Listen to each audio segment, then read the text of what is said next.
Bapa Surgawi, terima kasih hadirat-Mu ada di tempat ini. Saat ini hamba-Mu mendoakan anak-anak, balita, anak remaja kecil adalah milik-Mu. Calon-calon masa depan-Mu yang penuh pengharapan. Berkati anak-anak ini dan kedua orang tuanya untuk mengasuh, mendidik di dalam kebenaran firman-Mu, supaya mereka takut akan Engkau dan selalu hormat kepada kedua orang tuanya. Terima kasih Tuhan. Berkati kesehatannya, berkati juga semua studinya, tanggung jawab, supaya anak-anak ini dapat menyelesaikan dengan baik dan dikembalikan untuk kemuliaan-Mu. Terima kasih Tuhan, Engkau memberkati anak-anak ini dengan kasih-Mu yang sempurna di dalam nama-Mu Tuhan Yesus. Haleluya, puji Tuhan. Amin. Bapak Surgawi, terima kasih hamba-Mu ada di tempat ini. Ada rencana-Mu yang akan Kau sampaikan, pesan pada pagi ini Tuhan. Jadi pribadi yang bertanggung jawab. Bapak Gembala telah menyampaikan, hamba-Mu melengkapi dan memberikan lebih kepada aplikasi. Bagaimana menjadi pribadi yang benar dan berkenan di hadapan-Mu Tuhan. Dari awal sampai akhir Engkau Allah yang beracara di tempat ini. Kuasa-Mu lebih dari yang bisa kami pikir dan doakan. Urapi hamba-Mu yang lemah, yang terbatas. Biar setiap perkataan yang keluar dari mulut ini adalah sumber dari kebenaran firman-Mu. Urapi semua yang ada di tempat ini. Buat kami semua peka mendengar pesan-Mu, supaya firman berubah menjadi rema, sehingga dapat kami aplikasikan di dalam kehidupan kami sehari-hari. Terima kasih Tuhan. Kami serahkan dari awal sampai akhir di dalam nama-Mu Tuhan Yesus. In Jesus name. Haleluya, puji Tuhan. Amin. Baik, shalom semuanya. Ibu Gembala dan Pak Gembala sudah memberikan tugas. Saya disuruh menyampaikan firman dengan tema pribadi yang bertanggung jawab. Juga terima kasih semua tim pelayanan WL Singer, paduan suara, oma-oma mau ditunjukkan bahwa usia tidak membatasi untuk kita setia melayani. Amin. Ya, biarlah apa yang disajikan di depan ini bisa memberkati, bisa memotivasi dan menginspirasi ini anak-anak yang muda. Ya, jangan mau kalah sama oma-oma ya. Kesempatan pasti Tuhan berikan, kita harus lebih lagi, lebih bertanggung jawab di hadapan Tuhan. Baik. Shalom Bapak Ibu Saudara, saya hanya sedikit mengulas ya, tapi saya sudah siapkan PowerPoint-nya ya. Nanti kalau saya minta ditayangkan. Apa yang sudah disampaikan Bapak Gembala sudah sangat tepat dalam mengurai pesan Tuhan yang terambil dari Matius 25 ayat 14 sampai 30.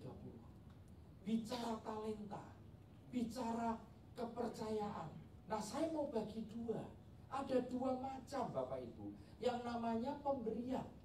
Perhatikan, Allah memberkati berarti memberi sesuatu. Kita menerima, ada tanggung jawab. Betul? Nah, yang pertama adalah pemberian secara ilahi. Apa itu? Anugerah, keselamatan, menerima Kristus sebagai juru selamat. Ini bersifat kekal.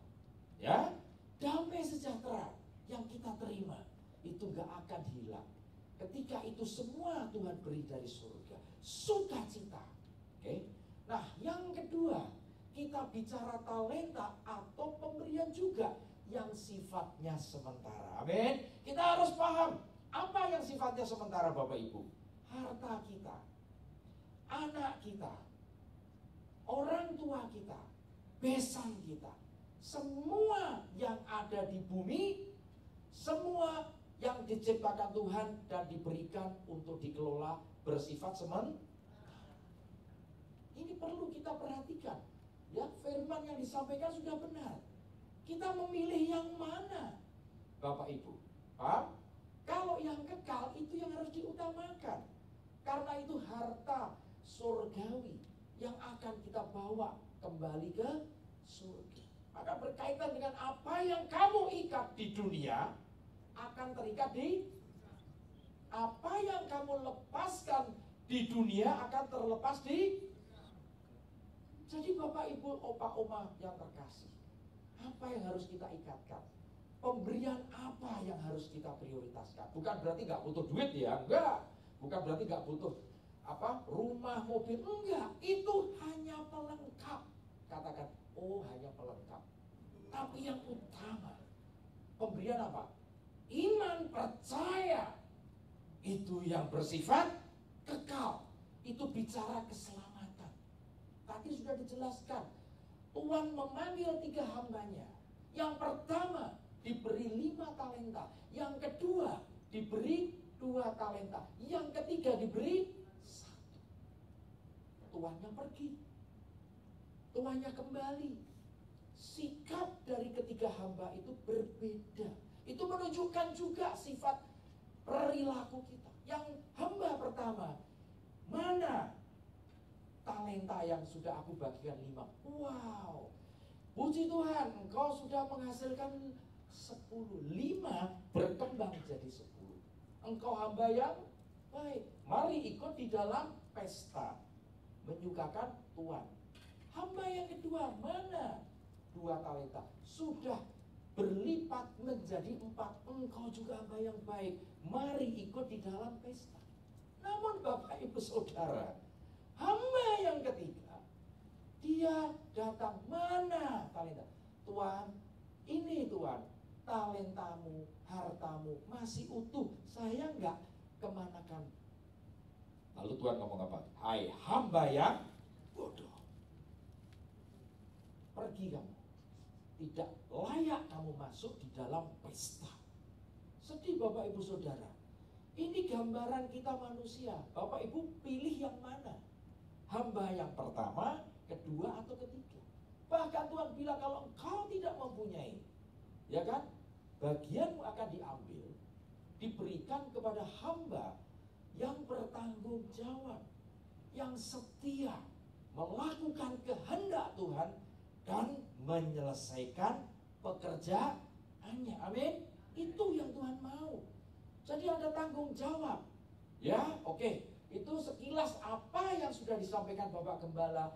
Saya hanya melengkapi, ya. Semoga apa yang baru saya sampaikan menjadi sesuatu yang mencerahkan. Paham? Jadi ada yang bersifat kekal, ada yang bersifat fisik. Bapak Ibu sudah tahu ya, saya nggak perlu jelasin lagi.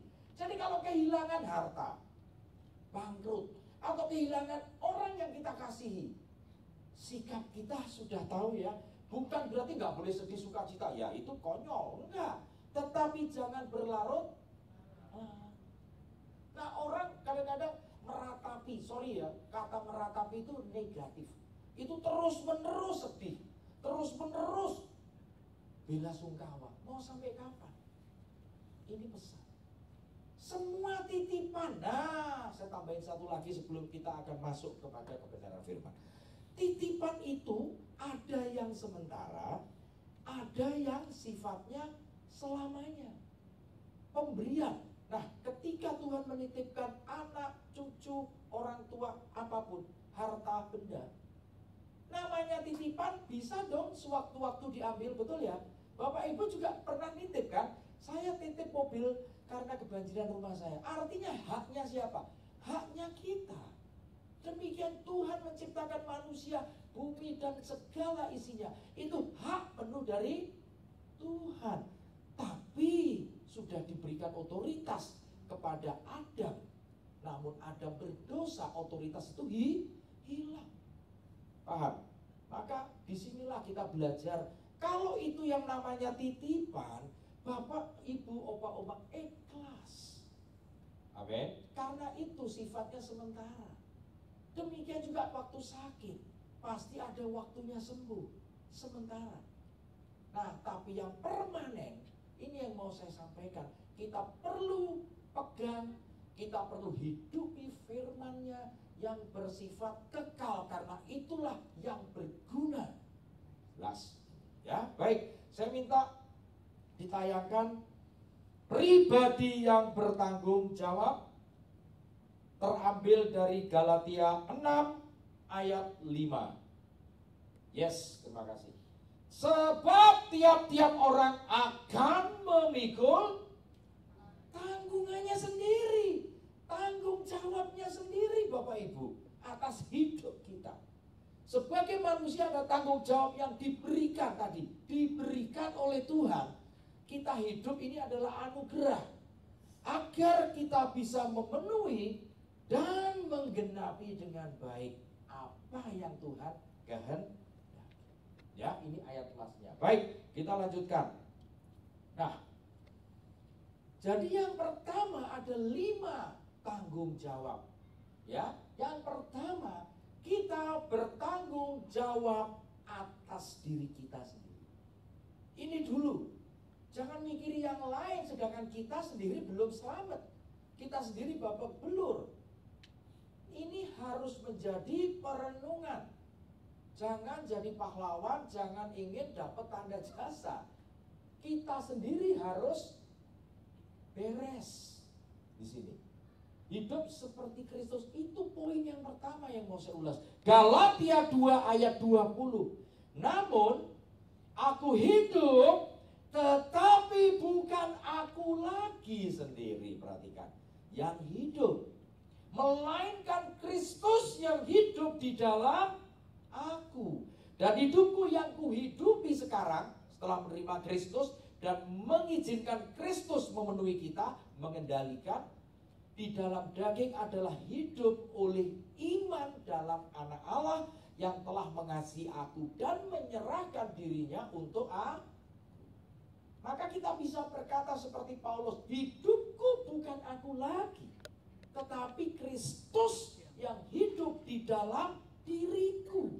Ini tanggung jawab yang pertama. Wah, susah ya Pak. Kalau saya jalani seperti Rasul Paulus, gak sanggup. Betul. Maka Tuhan mengizinkan pencobaan-pencobaan, ujian, beban yang sesuai kapasitas porsi kita manusia.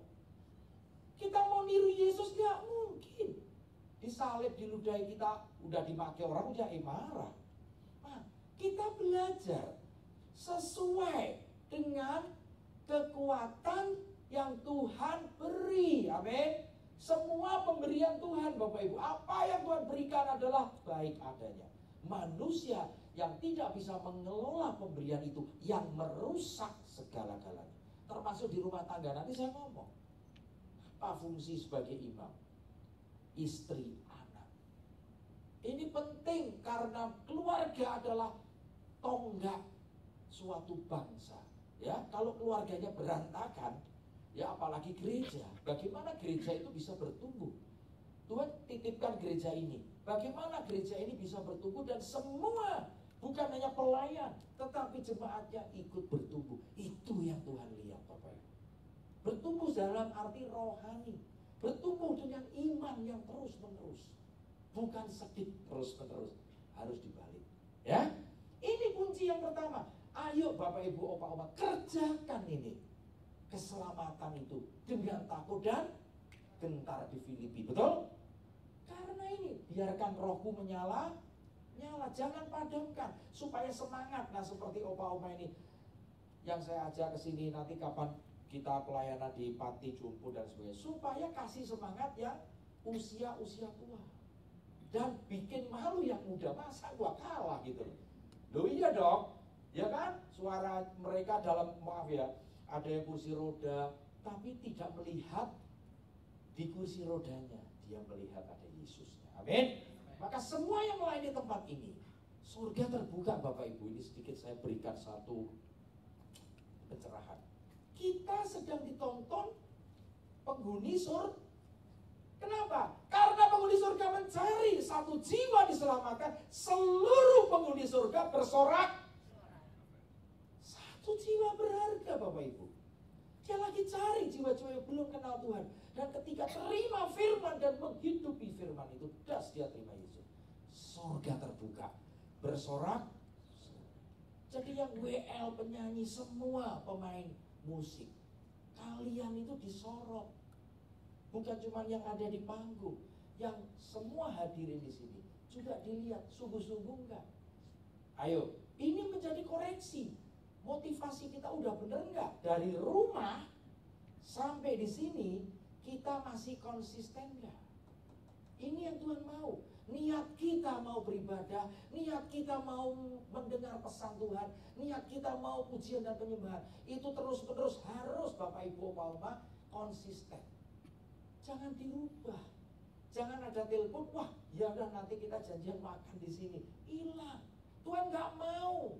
Tuhan menghendaki sempurna karena Dia mengasihi kita sempurna. Kita kembalikan kasihnya juga dengan sempurna.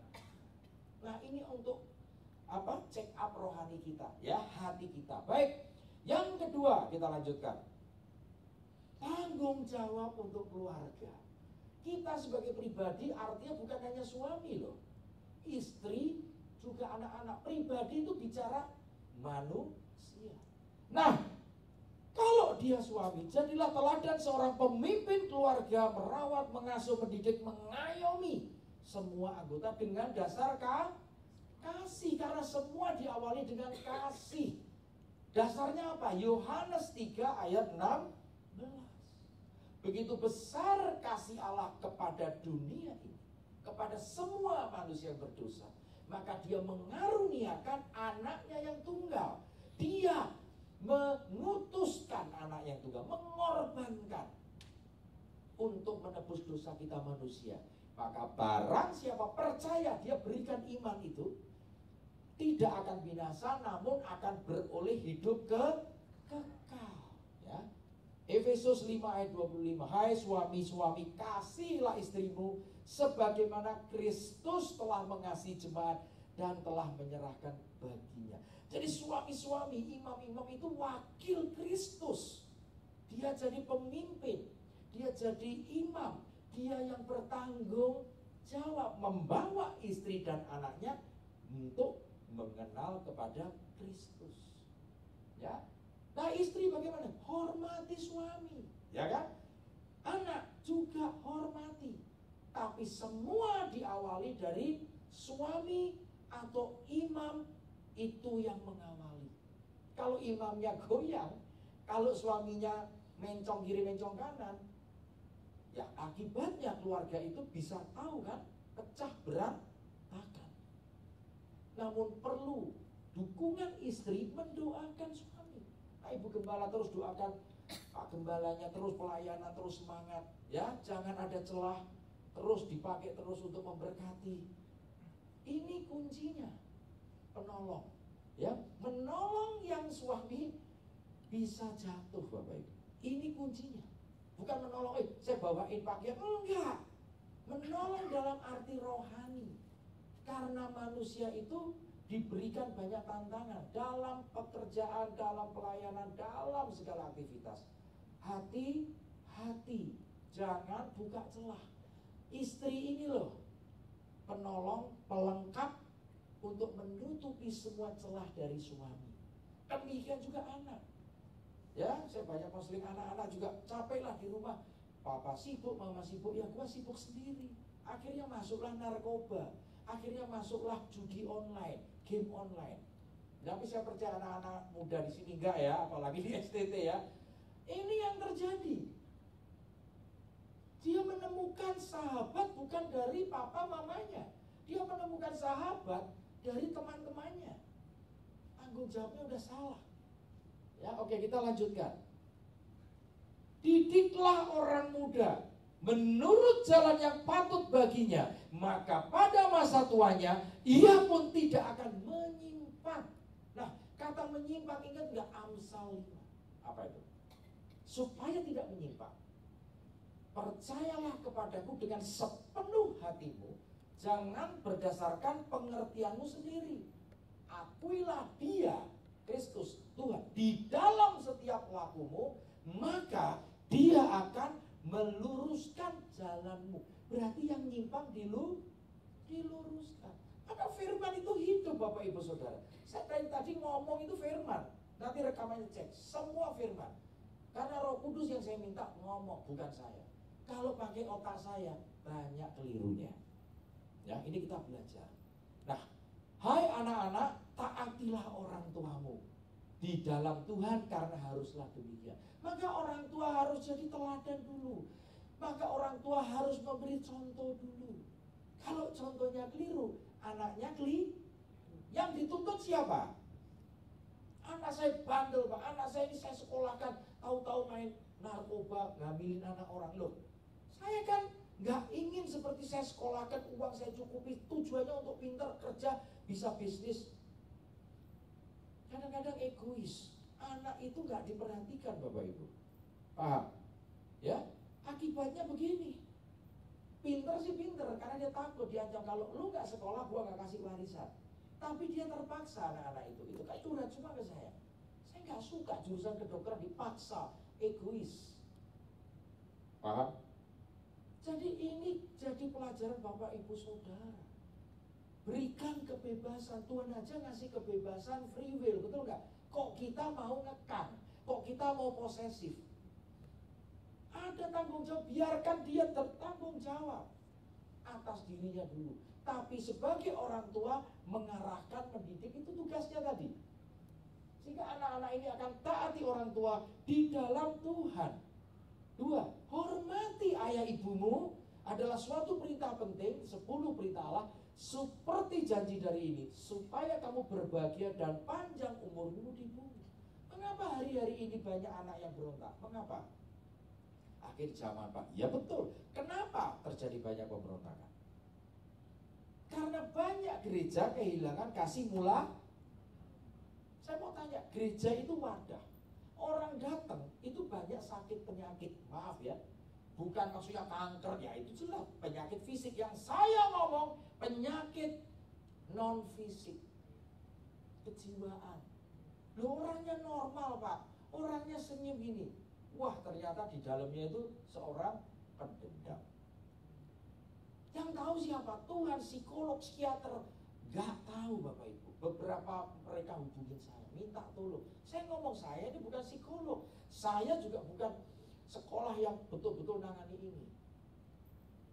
Ya kalau kamu percaya, saya bantu. Saya simpel aja. Dan semua digerakkan Tuhan.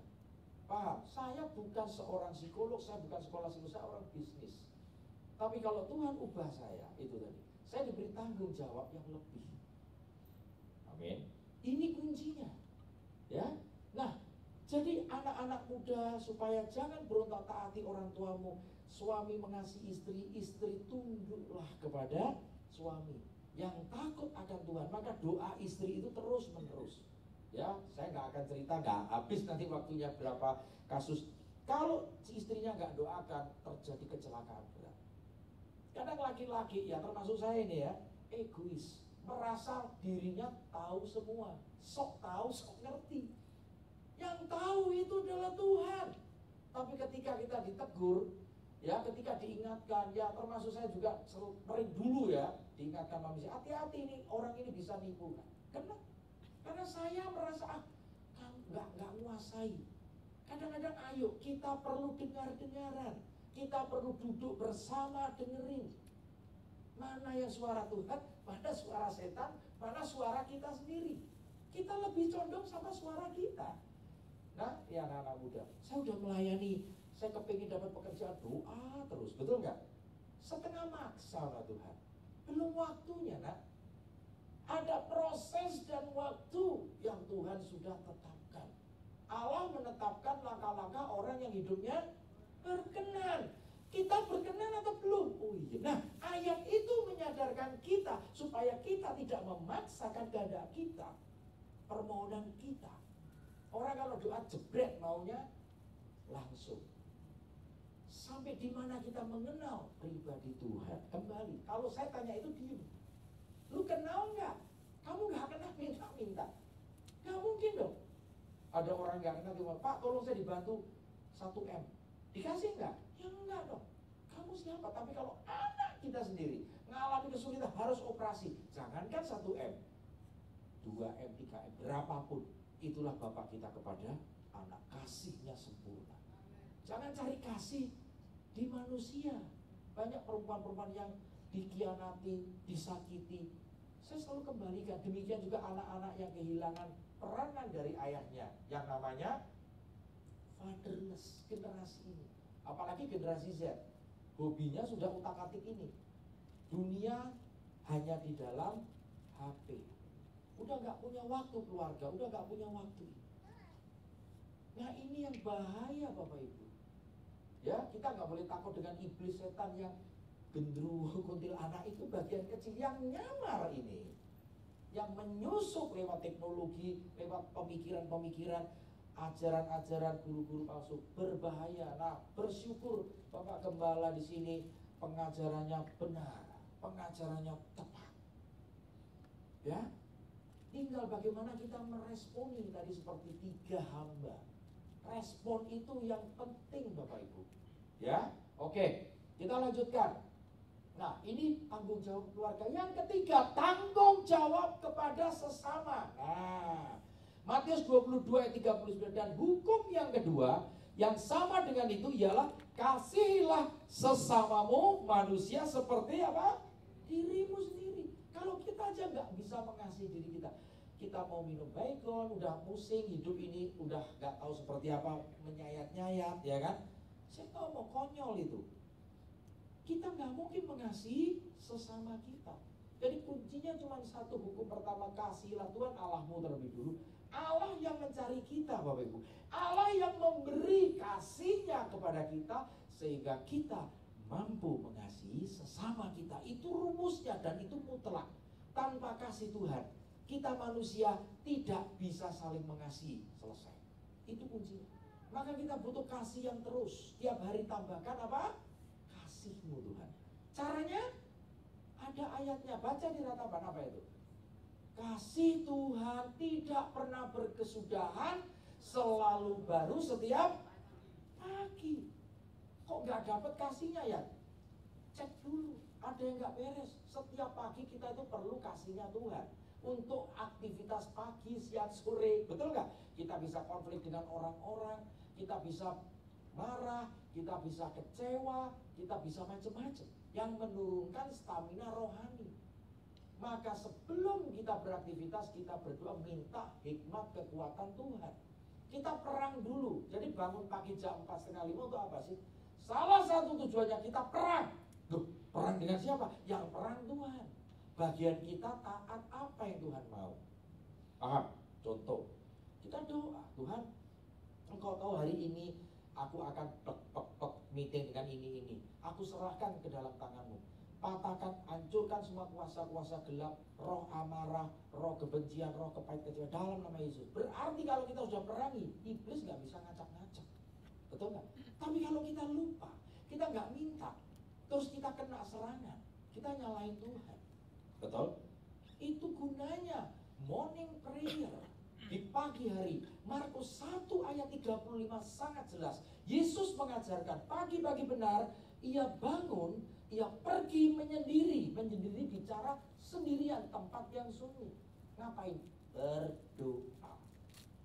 Setelah mengalami kesendirian, dia mengalami kesenyapan. Kesunyian, yang kedua kesenyapan, yang ketiga baru kita bicara keheningan. Beberapa orang, Pak, ada yang ngomong kalau baca firman doa itu hening, diem. Ada yang ngomong kalau doa itu juga diem. Tapi berkata-kata, saya ngomong, ikuti gerakan Roh Kudus. Nah, gimana Roh Kudus saja saya nggak kenal? Nah, repot kan? Kalau kalian nggak kenal Roh Kudus, ngikuti iramanya, tanda-tandanya juga pasti nggak tahu. Nah, inilah pentingnya kenapa kita membangun relasi intim dengan Tuhan, supaya kita peka dengar suaranya dan hubungan kita makin dalam. Jadi kalau kita mengikuti iramanya, mengikuti tandanya, kita dihindarkan dari penyimpangan-penyimpangan tadi. Maka sumber kebenaran firman itu yang utama. Dasar semuanya adalah pondasi firman, tiang penopang keluarga. Kita adalah bukan orang asing lagi, tapi kawan sewarga kerajaan surga. Kita ini semua adalah kawan sewarga. Warga negara mana? Kerajaan surga yang sedang diutus di bumi. Sifatnya sementara. Ini. Ya, oke. Dan hukum yang kedua, berikutnya yang keempat. Jadi ada tanggung jawab tadi ya, pelayanan. Jadi yang pertama tanggung jawab terhadap diri kita sendiri. Setelah itu tanggung jawab keluarga. Setelah itu tanggung jawab kepada sesama kita, tetangga, betul nggak? Maka amanat agung juga diberitahukan, beritakan kabar gembira atau Injil diawali dari Yerusalem, keluarga kita. Setelah itu ke Yudea, gereja-gereja lain, rekan sesama. Setelah itu Samaria, orang yang tidak percaya. Setelah itu ujung pelosok-pelosok, itu tugasnya misionari seperti Bu Lydia, translate bahasa lokal. Semua ambil bagian Bapak Ibu. Jangan berarti yang hamba Tuhan ribuan itu pahalanya besar. Enak aja, enggak. Terus orang yang hanya nginjilin di pelosok, di gunung-gunung itu, suku-suku pedalaman, hanya mungkin 10 orang, 20 orang, pahalanya kurang. Bukan, Tuhan itu adil. Yang dilihat apa yang dinilai? Hati, motivasi, kesungguhan di dalam menjangkau jiwa-jiwa. Nah, ini bicara pelayanan. Mengasihi sesama, memberitakan Injil, meresponi panggilan Tuhan. Kadang kita dipanggil tapi nggak respon, kita nggak gerak. Nah, ini menjadi pembelajaran pagi ini. Ya, kadang-kadang ini yang tanggung jawab juga. Paham? Ya. Kemudian Matius 28 ayat 19 sampai 20. Karena itu pergilah, jadikan semua bangsa muridku, dan baptislah mereka di dalam nama Bapa dan Anak dan Roh Kudus, dan ajarlah mereka melakukan segala sesuatu yang telah kuperintahkan kepadamu, dan ketahuilah aku menyertai kamu senantiasa sampai akhir zaman. Bicara amanat aku. Yang kita sampaikan adalah pesan Tuhan. Yang kita sampaikan adalah berita kebenaran, suara Tuhan, bukan suara nurani kita, bukan. Itu yang kita bagikan seperti yang Tuhan kehendaki. Amin, ya. Nah, yang kelima, yang terakhir. Oh, sebentar, ada ayat lagi. Karena kita, perhatikan, buatan Allah diciptakan dalam Kristus Yesus untuk melakukan apa? Pekerjaan baik yang sudah disiapkan Allah sebelumnya. Ia mau supaya kita hidup di dalam. Nah, bicara tanggung jawab, ini Bapak Ibu, ayat ini jelas. Kita dibuat oleh Tuhan, diciptakan di dalam, dilahirbarukan untuk melakukan pekerjaan baik. Kenapa harus dilahirbarukan? Kenapa harus dicipta ulang? Karena kita gagal melakukan pekerjaan baik itu. Nah, setelah di dalam Kristus tadi, Allah sudah mengorbankan Kristus. Kita mempunyai tugas apa? Melakukan pekerjaan baik, betul ya? Yang sudah dipersiapkan Allah sebelumnya. Dan Tuhan mau supaya kita hidup di dalamnya, melakukan kehendak Bapa dan menyelesaikan pekerjaannya. Itu yang ngomong Yesus. Saya hanya meneruskan, saya corong. Ya, mungkin dikatakan juru bicara pun saya siap, corongnya. Apa yang kamu katakan, saya sampaikan. Betul nggak? Makananku melakukan kehendak Bapakku dan menyelesaikan pekerjaannya. Titik. Itu kuncinya. Nah, itulah pekerjaan baik. Paham? Ini supaya kita setiap hari melakukan kehendak Tuhan dan menyelesaikan pekerjaannya. Finishing well, last time. Baik, yang terakhir. Nah, apa? Tuhan menciptakan bumi dan segala isinya untuk apa? Kita kembali ke kitab Kejadian pada mulanya. Maka ada lagunya, dari semula telah kau tetapkan hidupku dalam tanganmu, dalam rencanamu Tuhan. Nanti saya pengen lagu itu dinyanyikan ya setelah selesai.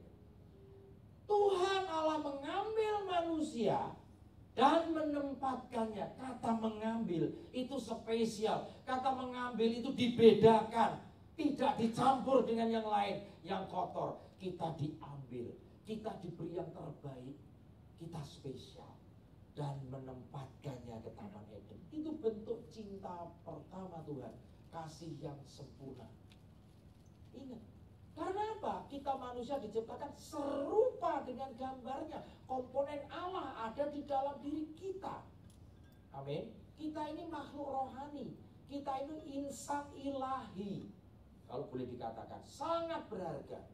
Ya, beda dengan ciptaan yang lain. Nah, Jadi setelah ditempatkan di Taman Eden, untuk apa? Tugasnya apa? Mengusahakan dan memelihara taman itu. Sama ketika kita minta tukang kebun, Pak, tolong rawat ya tanaman-tanaman saya, jangan ada yang mati atau buah-buahan yang ada di sini. Kamu siapkan upah, kan begitu? Ada tanggung jawab. Loh, banyak yang mati, Bapak gimana? Loh, daunnya kering, ternyata pupuknya kurang atau telat ngasih air. Inilah yang harus kita sadari. Jadi kita dipercaya Tuhan untuk mengelola semua yang ada di bumi ini. Ngerti saudara?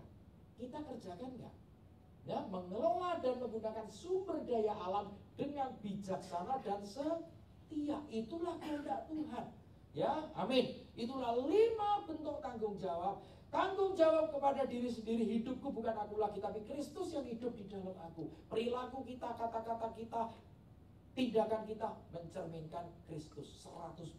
Enggak bisa enggak. Maka proses itu dari 70, 80 semakin mirip sampai Tuhan menyempurnakan 100% ketika kita mati dan kita dikumpulkan bersama dengan Tuhan. Kita sempurna adanya. Amin. Itu kuncinya. Yang kedua, tanggung jawab keluarga. Mari Bapak Ibu Saudara yang sering mengalami perselisihan, yang sering mengalami pertengkaran antara hubungan suami, istri, anak, ayo benahi. Siang ini firman menegur Bapak Ibu dan oma-oma. Ayo benahi, waktunya semakin dekat. Saya nggak nakut-nakutin. Kita nggak tahu kapan Tuhan panggil kita, betul? Kita nggak tahu. Besok, lusa, waduh Pak, saya kan masih pengen nikmati hidup. Itu mau kehendak Tuhan. Maka jangan sia-siakan ya. Tanggung jawab ketiga, mengasihi sesama kita seperti kasih yang Tuhan berikan. Tanggung jawab yang keempat, kasihilah pelayananmu. Bertanggung jawab atas pelayananmu di gereja, di luar gereja, dimanapun. Dan yang tanggung jawab kelima, bertanggung jawab untuk mengelola titipan Tuhan. Saya katakan titipan karena kita tinggalin semua, betul? Harta kita tinggalin, mobil semua kita tinggalin, termasuk mungkin anak, termasuk kalau sudah tua, ya persiapan berangkat. Saya sering berangkatkan di ICU dan lain sebagainya. Dan saya selalu kasih tahu, kita ini semua titipan.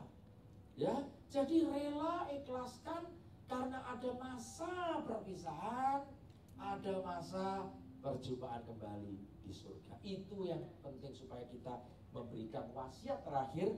Mari kita akan berjumpa kembali. Sering kan dalam kedukaan saya juga sering mimpin, kita akan berjumpa kembali. Pertanyaannya, nah, yang meninggal ini kita sudah berharap dia milik Kristus. Kita pun yang milik Kristus kita pertahankan, kita pelihara, kita jaga hati, jaga pikiran, jaga lidah, jaga iman kita. Sehingga sampai Tuhan panggil kita didapati setia. Ya, firman berkata, yang terakhir, nanti saya minta lagu itu ya. Firman berkata, semoga Allah menguduskan seluruh roh, jiwa dan tubuhmu agar terpelihara dengan sempurna dan tidak bercacat pada saat kedatangan Kristus. Inilah bentuk tanggung jawab kita apa? Mempertahankan iman, mempertahankan, memelihara dengan setia sampai Tuhan datang. Kalau Bapak Ibu Opa-Oma mempertahankan, kita pasti sudah disediakan tempat, dikumpulkan bersama dengan Yesus. Kita akan dimuliakan, amin. Itu yang harus kita fokuskan. Sakit, penderitaan, mungkin kita hidup susah, itu sementara. Itu akan kita tinggalkan semua, karena di surga tidak ada sakit penyakit, di surga tidak ada kesedihan. Yang adalah kebahagiaan, damai sejahtera, sukacita. Amin.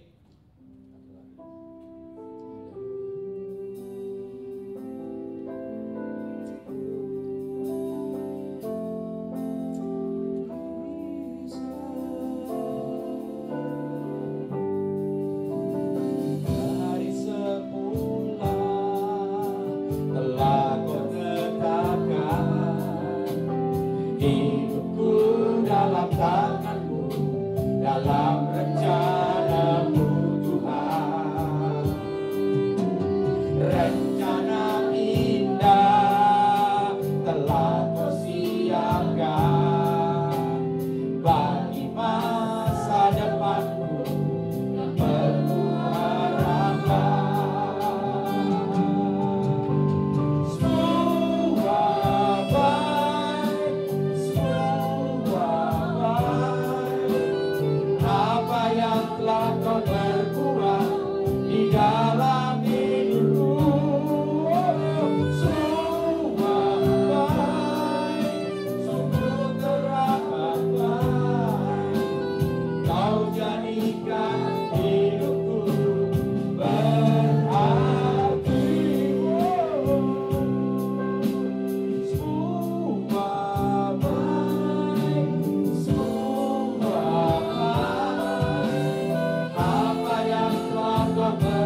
Kau jadikan hidupku berarti, Kau jadikan hidupku berarti.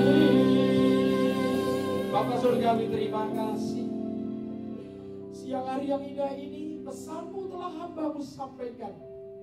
Biarlah semua kebenaran-Mu dinyatakan siang ini. Tidak ada penyimpangan, tapi murni. Tuhan jamah setiap jemaat yang ada di tempat ini siang ini. Engkau tahu banyak yang letih lesu, banyak yang punya beban berat karena sakit penyakit.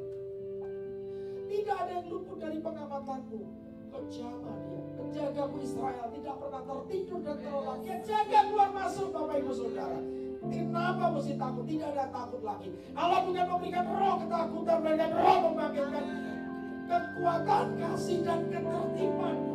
Deklarasikan itu, hidupkan ayat itu. Jangan takut lagi, jangan khawatir, cemas lagi. Dia sudah mengalahkan semua. Kemenangan ada di dalam diri setiap orang yang percaya, yang menghidupi Kristus di dalam hidup Bapak Ibu Saudara. Tanggung jawab. Sudah dikorbankan anaknya, kita perlu bertanggung jawab atas keselamatan yang Tuhan beri, Bapak Ibu.